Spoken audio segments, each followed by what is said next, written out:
There are certain fantasies I'm allowed to have. One of the wife-approved fantasies centers around those Modelo beer commercials. You know those commercials? Yeah, let me play. If you're not familiar with those, I love the music from those commercials. Here, listen to this. You know this one?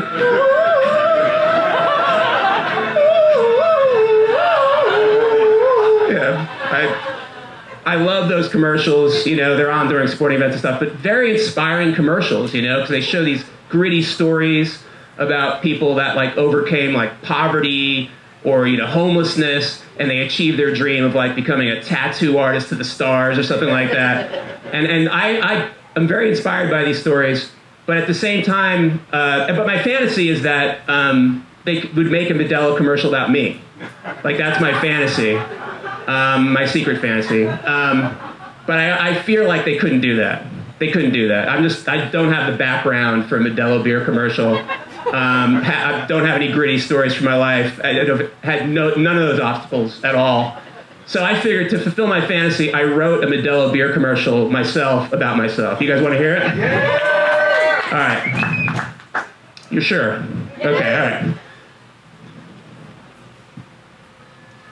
If Neal Rosen didn't have a supportive middle-class upbringing, he may never have had a job with a 401k plan.